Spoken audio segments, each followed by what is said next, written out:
Assalamualaikum warahmatullahi wabarakatuh.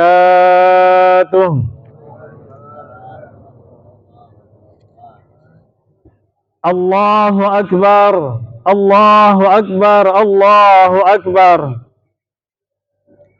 Allahu Akbar, Allahu Akbar, Allahu Akbar. Allahu Akbar, Allahu Akbar, Allahu Akbar. Kabira walhamdulillahi katsira. Wa subhanallahi bukratan wa asila. La ilaha illallah wallahu akbar. Allahu akbar walillahil hamd. Alhamdulillah. Alhamdulillah rabbil alamin. Nahmaduhu wa nasta'inuhu wa nastaghfiruhu wa natubu ilayhi. Wa na'udzu billahi min shururi anfusina wa sayyiati a'malina. Man yahdihillahu fala mudilla lahu wa man yudlil fala hadiya lahu.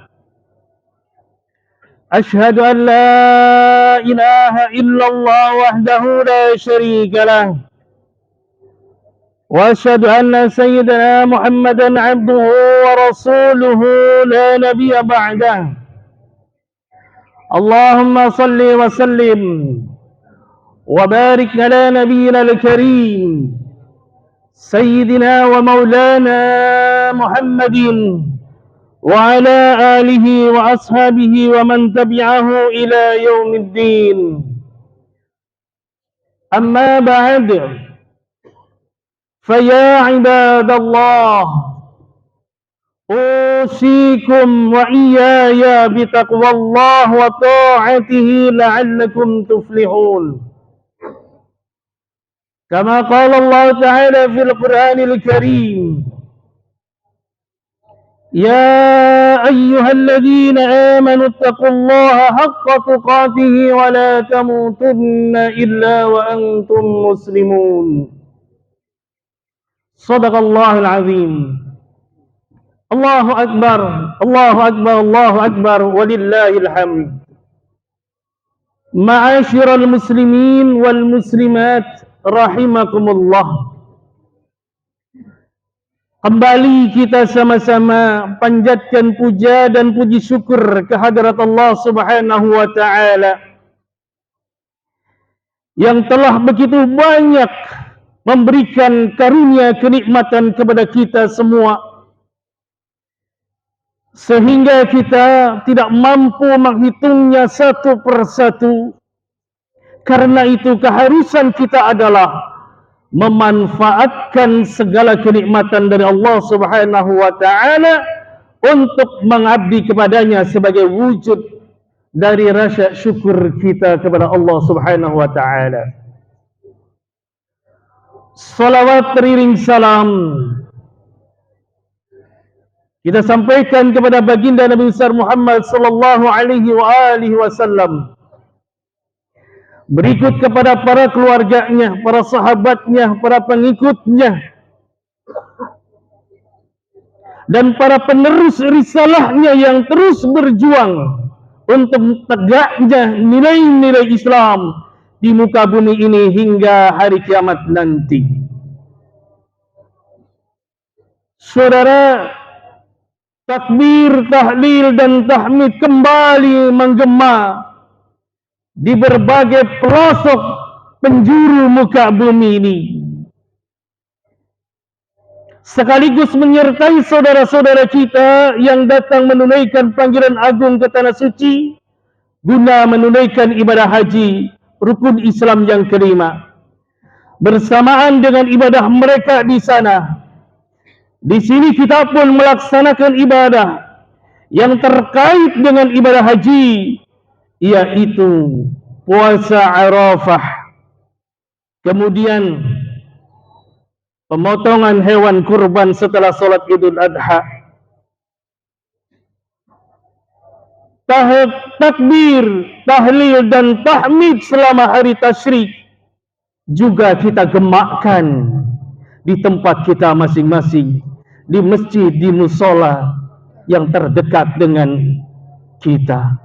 Apa yang dilakukan itu maksudnya sama, yaitu mendekatkan diri kepada Allah Subhanahu wa ta'ala. Ibadah haji adalah ibadah yang para jamaahnya harus membekali diri dengan ketakwaan kepada Allah Subhanahu wa ta'ala. Sama dengan kita.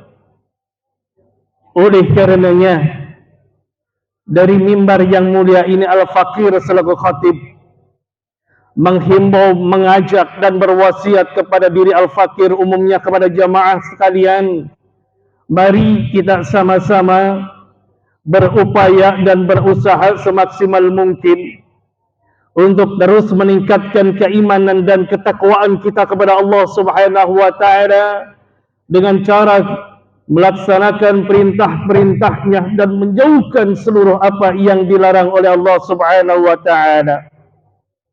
Dengan ketakwaan yang semakin meningkat, peningkatan yang terus dilakukan sampai mencapai kematian, itulah tujuan hidup kita, sehingga kita mengakhiri hayat dalam keadaan husnul khatimah. Ma'asyiral muslimin wal muslimat, jamaah salat Idul Adha rahimakumullah. Dalam konteks ibadah kurban, setelah salat Idul Adha hingga 3 hari berikutnya di hari-hari tasyrik, bukan soal kambing, bukan soal sapi yang disembelih, tapi ini juga sarana untuk menunjukkan ketakwaan di hadapan Allah Subhanahu wa ta'ala, karena memang itu yang diinginkan. Allah Subhanahu wa ta'ala telah menyampaikan firman-Nya di dalam Al-Quran, surat Al-Hajj ayat 37. La yanalallaha luhumuha wala dima'uha walakin yanaluhu taqwa minkum. Daging-daging kurban dan darahnya itu sekali-kali tidak dapat mencapai keridhaan Allah, tetapi ketakwaan dari kamulah yang dapat mencapainya. Kadzalika sakhkharaha lakum litukabbirullaha ala ma hadakum wa basyiril muhsinin. Demikianlah Allah telah menundukkan untuk kamu supaya kamu mengagungkan Allah terhadap hidayahnya kepada kamu, dan berilah kabar gembira kepada orang-orang yang berbuat baik. Hadirin wal hadirat jamaah rahimakumullah, karena itu kita semua yang sudah menyatakan diri beriman harus melanjutkan dengan ketakwaan kepada Allah Subhanahu wa ta'ala yang sebenar-benarnya, yakni melaksanakan perintah dan meninggalkan larangan-larangannya dimanapun dan dalam kondisi apapun kita berada.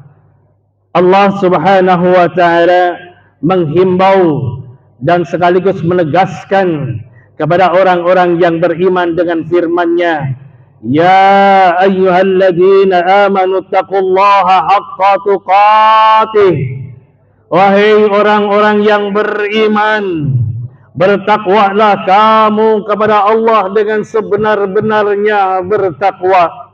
Wala tamutunna illa wa antum muslimun. Dan janganlah kamu mati kecuali mati dengan membawa Islam.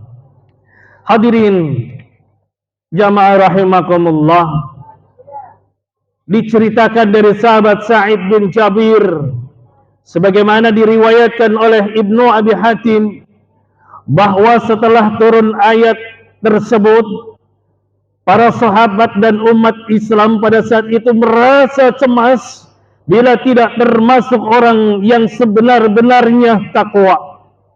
Karena itu para sahabat melipat gandakan frekuensi beribadahnya, seperti sholat malam, solat-solat sunnah yang lainnya, sehingga tumit-tumit mereka sampai bengkak dan dahi mereka pun mengelupas. Maka Allah Subhanahu wa taala menurunkan firman-Nya di dalam Al-Qur'an surat At-Taghabun ayat 16, fattaqullaha mastata'tum wasma'u wa ati'u wa anfiqu khairan li anfusikum wa man yuqa syuhha nafsihi fa ulaika humul muflihun. Maka bertakwalah kamu kepada Allah menurut kesanggupanmu, dan dengarkanlah serta taatilah, dan nafkahkanlah nafkah yang terbaik untuk dirimu. Dan barang siapa yang dipelihara dari kekikiran dirinya, maka mereka itulah orang-orang yang beruntung.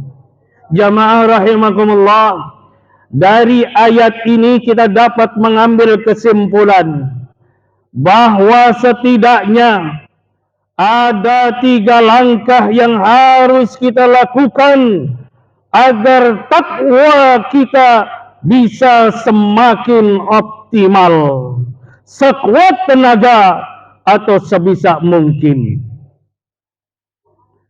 Pertama,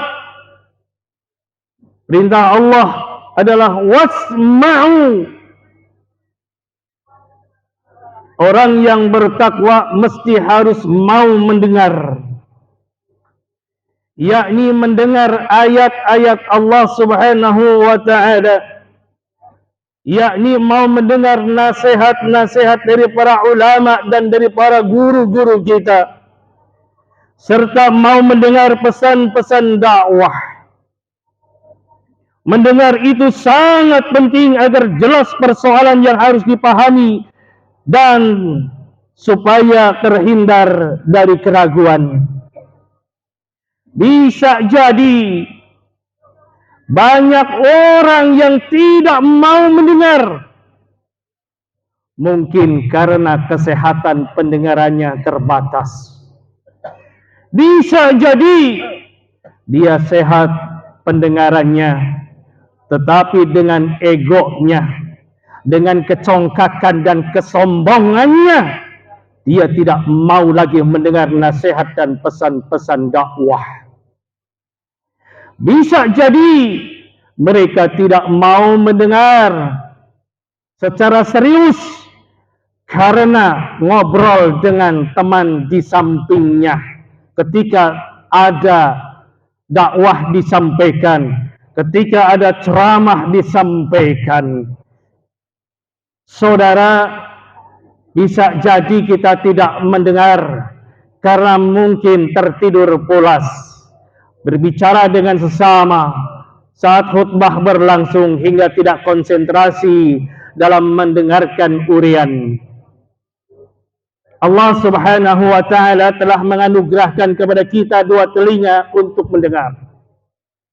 Karena itu marilah kita gunakan untuk mendengar pesan-pesan kebaikan agar kita dapat meningkatkan ketakwaan.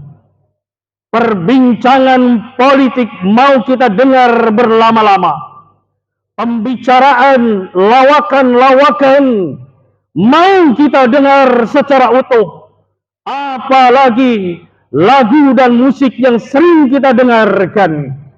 Lalu mengapa nasihat agama dan urian ilmu tidak mau kita dengarkan secara serius?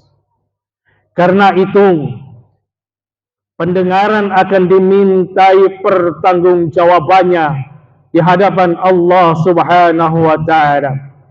Sebagaimana firman Allah Subhanahu wa taala tertera di dalam Al-Qur'an surat Al-Isra ayat 36. Bismillahirrahmanirrahim.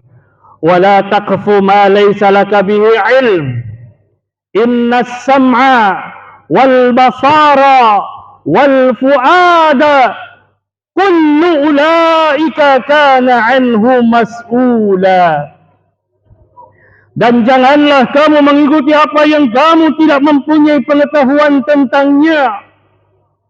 Sesungguhnya pendengaran, penglihatan dan hati semuanya itu akan dimintai pertanggungjawabannya. Allahu Akbar. Allahu Akbar. Allahu Akbar walillahil hamdu. Jamaah salat Idul Adha yang berbahagia. Yang kedua, yang merupakan langkah menuju takwa yang optimal adalah taat. Setelah kita mendengar pesan-pesan dakwah, nasihat-nasihat tentang kebenaran, maka selaku orang yang beriman harus siap mentaatinya, yakni siap menerima pesan-pesan kebaikan dan kebenaran untuk selanjutnya dilaksanakan dalam kehidupan kita sehari-hari.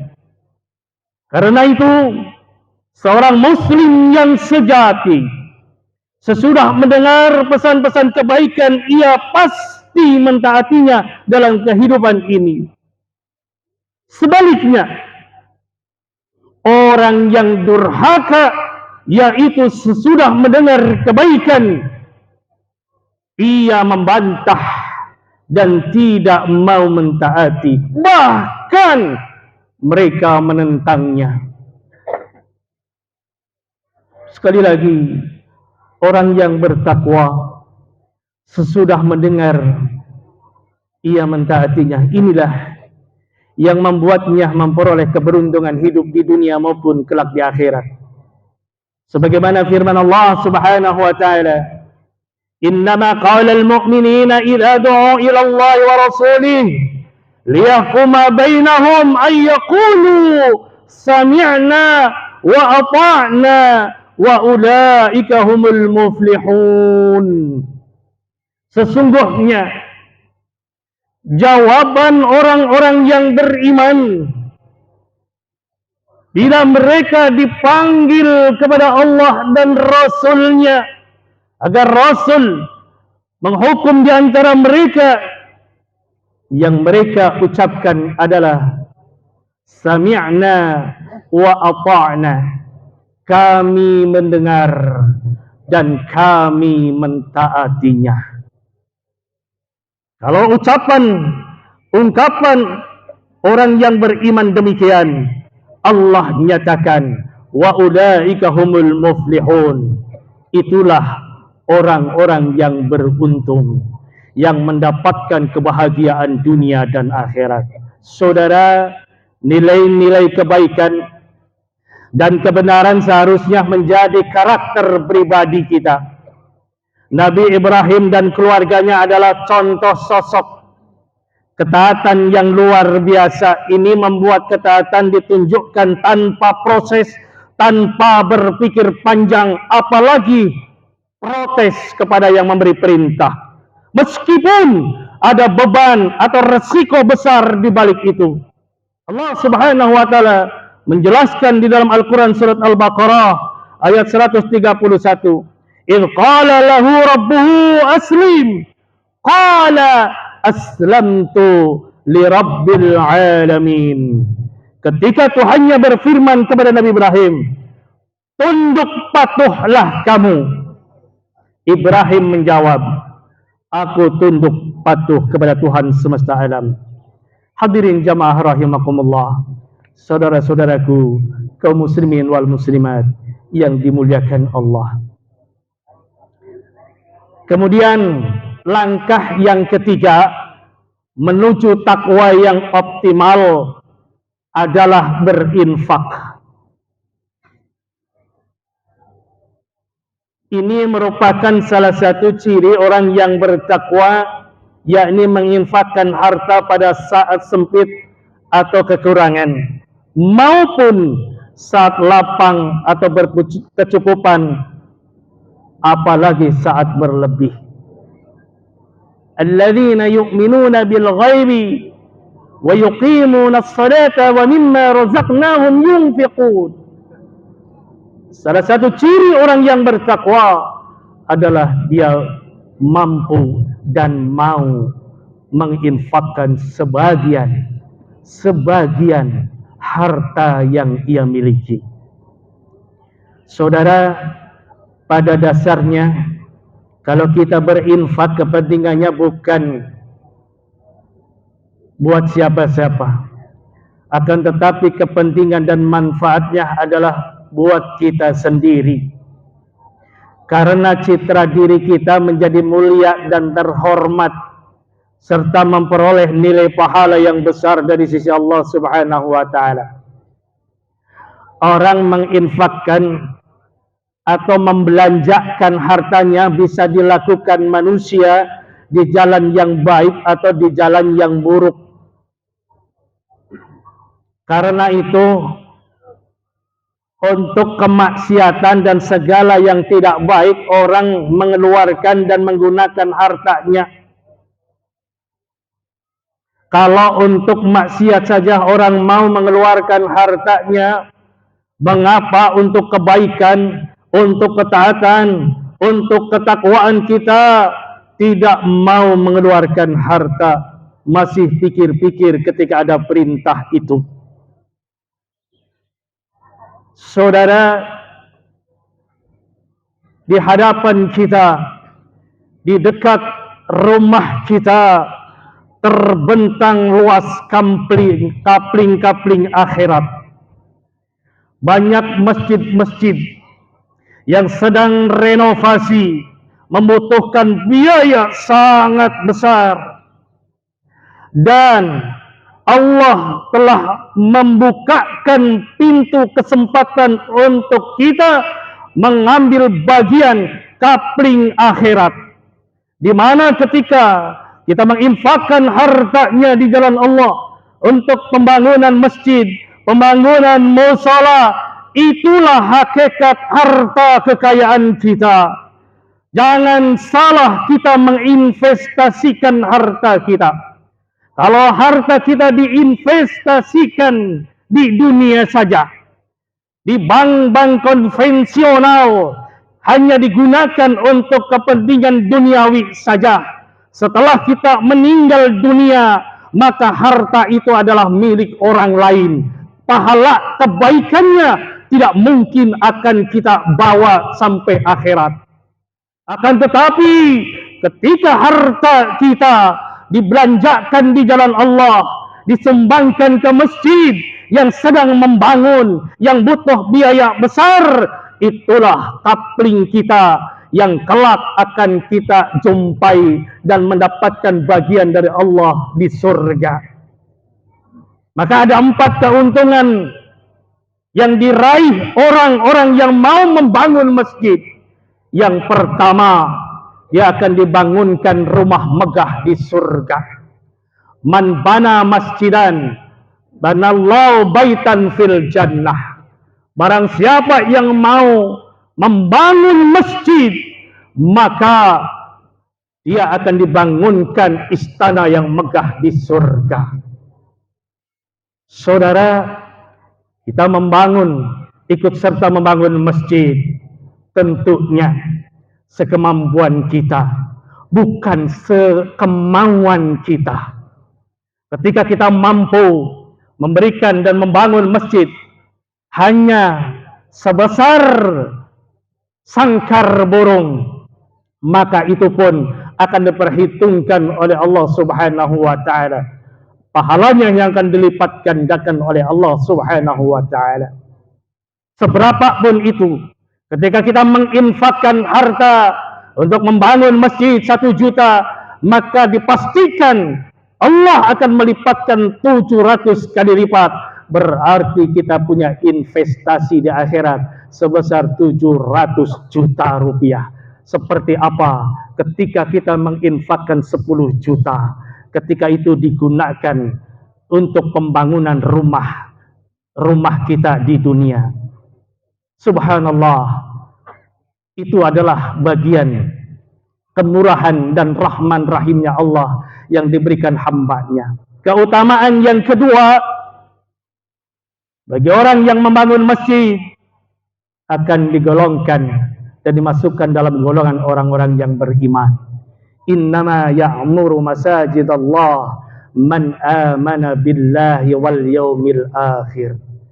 Sesungguhnya hanya orang-orang yang beriman sajalah yang mereka mau memakmurkan masjid-masjid Allah Subhanahu wa taala. Yang ketiga, pahala yang terus-menerus mengalir walaupun kita sudah meninggal dunia. Harta yang kita berikan, yang kita infakkan untuk pembangunan masjid, selama masjid itu digunakan untuk ibadah, selama masjid itu digunakan untuk manfaat dan kemaslahatan, walaupun kita sudah meninggal dunia, bahkan sudah hancur tulang belulangnya, maka pahalanya akan terus mengalir hatta yaumil qiyamah, sampai hari kiamat nanti. Keutamaan yang keempat, mendapatkan naungan di akhirat. Orang yang diberikan pahala dari infak sedekahnya dinaungi dengan pahala naungan sedekahnya sampai hari kiamat nanti. Saudara jamaah rahimakumullah, dalam konteks ibadah haji, tentu ibadah haji ini harus dilakukan dengan mengorbankan harta, begitu juga dengan ibadah kurban berupa penyembelihan kambing atau sapi yang harus dengan pengorbanan harta, pembinaan umat, memakmurkan masjid, memecahkan problematika sosial hingga berjuang di jalan Allah merupakan sesuatu yang sangat memerlukan pengorbanan harta kita. Tuntutan infak atau pengorbanan harta merupakan sesuatu yang wajar karena kita memperolehnya juga karena ada pengorbanan orang lain, baik langsung ataupun tidak langsung. Disinilah menjadi sangat penting bagi kita untuk tidak kikir, untuk tidak bakhil, apalagi menyuruh orang lain berlaku kikir, termasuk menghalang-halangi orang yang mau berinfak di jalan Allah. Hal ini sangat tercela. Allah Subhanahu wa taala menegaskan dalam firman-Nya, alladzina yabkhaluna wa ya'muruna an-nasa bil bukhli wa yaktumuna ma atahumullahu min fadlih. Orang-orang yang kikir dan orang-orang yang menyuruh orang lain berbuat kikir dan menyembunyikan karunia dari Allah yang telah diberikan kepada mereka, kata Allah, wa a'tadna lil kafirina azaban muhina, dan kami telah menyediakan untuk orang-orang yang kafir siksa yang menghinakan. Jamaah rahimakumullah, oleh karena itu kekikiran janganlah dipandang sebagai sesuatu yang membuat kita beruntung hanya karena harta tidak berkurang, tetapi sebenarnya kerugian yang nyata, misalnya orang lain menjadi tidak suka, ketenangan jiwa hilang dari diri kita, sedangkan di akhirat lebih merugi lagi. Allah Subhanahu wa taala telah menegaskan, wala yahsabanna alladziina yabkhaluna bima ataahumullah min fadli. Sekali-kali janganlah orang yang bakhil dengan harta Allah yang Allah berikan kepada mereka dari karunia-Nya, bahwa kebakhilan itu baik bagi mereka. Bal huwa syarrul lahum, kata Allah, akan tetapi kebakhilan adalah jelek, kebakhilan adalah buruk bagi mereka. Sayutawwaquna ma bakhilu bihi yaumal qiyamah. Harta yang dibakhili kelak di yaumil qiyamah akan dililitkan pada leher-leher mereka bagaikan ular yang melilit tubuhnya. Saudara, bila semangat berinfak karena Allah sudah kita miliki, niscaya dalam mencari nafkah tidak mungkin menghalalkan segala cara, karena Allah tidak menerima infak dan sedekah kecuali yang diperoleh secara halal. Akhirnya mari kita koreksi diri kita, apakah kita termasuk orang yang bertakwa dengan sebenar-benarnya atau belum. Masih ada kesempatan kita untuk tidak menunda-nunda lagi harta kita yang lebih banyak diinvestasikan hanya di dunia. Mari kita mulai investasikan harta kita di jalan Allah. Kesempatan peluang luas di hadapan kita untuk sama-sama memakmurkan masjid-masjid kita. Semoga kita dan keluarga senantiasa dalam lindungan serta maghfirah Allah Subhanahu wa taala. Semoga kita dan keluarga kita selalu diberikan taufik, hidayah serta inayah, diluaskan rizkinya, dimudahkan dalam segala urusannya. Amin amin ya rabbal alamin. Bismillahirrahmanirrahim. Inna a'tainakal kautsar fasalli li rabbika wanhar. Barakallahu li wa lakum bil Qur'anil Karim wa nafa'ani wa iyyakum bima fihi minal ayati wa dzikril hakim. وتقبل مني ومنكم تلاوته إنه هو السميع العليم وقل رب اغفر وارحم وأنت خير الراحمين. اللهم صل وسلم وبارك بجلالك وكمالك على زين عبادك سيدنا ومولانا محمد وسلم على الله تبارك وتعالى كل صحابة رسول الله أجمعين. الله أكبر الله أكبر الله أكبر الله أكبر الله أكبر الله أكبر الله أكبر كبيرا والحمد لله كثيرا وسبحان الله بكرة وأصيلا. لا إله إلا الله والله أكبر الله أكبر ولله الحمد. الحمد لله على إحسانه والشكر له على توفيقه وامتنانه. وأشهد أن لا إله إلا الله وحده لا شريك له وأشهد أن سيدنا محمدا عبده ورسوله الداعي إلى رضوانه. اللهم صل على سيدنا محمد وعلى آله وأصحابه وسلم تسليما كثيرا. أما بعد فيا أيها الناس اتقوا الله فيما أمر وانتهوا عما نهى عنه وزجر واعلموا أن الله أمركم بأمر بدأ فيه بنفسه وثنى بملائكته المسبحة بقدسه وقال تعالى إن الله وملائكته يصلون على النبي يا أيها الذين آمنوا صلوا عليه وسلموا تسليما. اللهم صل على سيدنا محمد صلى الله عليه وسلم وعلى آل سيدنا محمد وعلى أنبيائك ورسلك وملائكة المقربين وارض اللهم عن الخلفاء الراشدين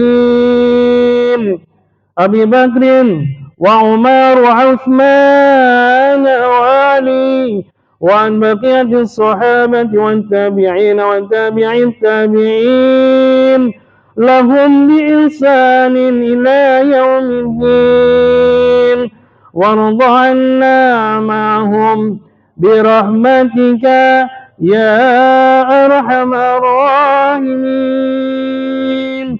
اللهم اغفر للمؤمنين والمؤمنات والمسلمين والمسلمات الأحياء منهم والأموات إنك سميع قريب مجيب الدعوات ويا قاضي الحاجات اللهم اجعلهم حجا مبرورا وسعيا مشكورا وذنبا مغفورا وتجارة لن تبور.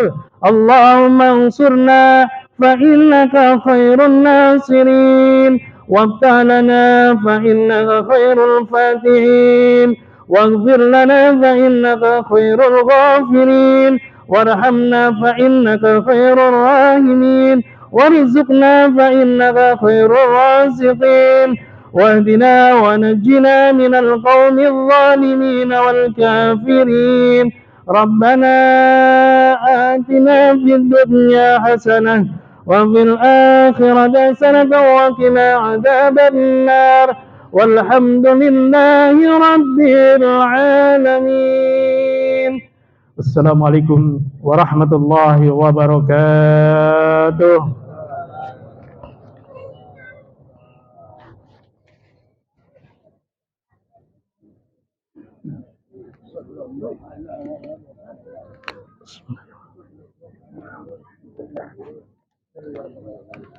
Alhamdulillah.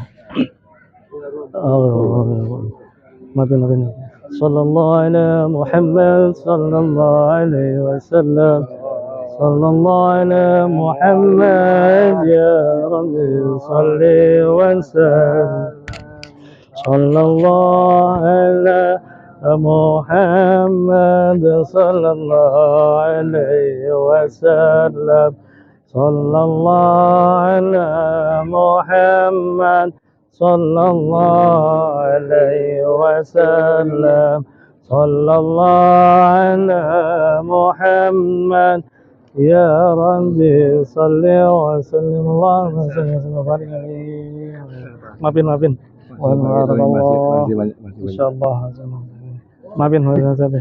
Barakallah. Assalamualaikum warahmatullahi wabarakatuh. Maafin Nabi. Allah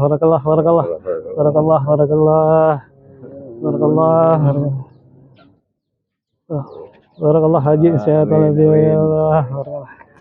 Sehat haji, masya Allah. Alhamdulillah. Tambah seger aja haji. Alhamdulillah.